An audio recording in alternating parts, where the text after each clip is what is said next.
কোরিয়াতে আছি 17 বছরেরও অনেক অনেক বেশি হয়ে গেছে।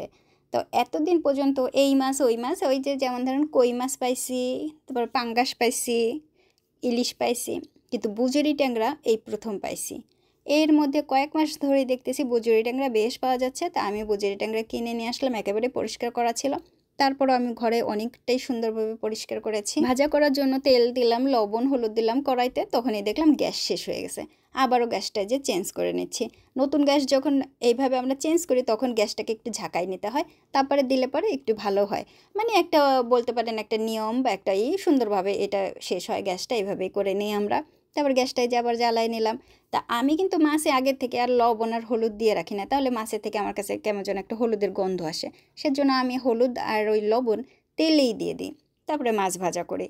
আর এই বুজুরি ট্যাংরাটা মাছটা আমি প্রথম কিনেছিলাম। ট্যাংরা মাছ আমার অনেক অনেক অনেক পছন্দের একটা মাছ। আর বুজুরি ট্যাংরা আমি সাধারণত এত ছোট ট্যাংরা কখনো এইভাবে খাওয়া দাওয়া হয় নাই।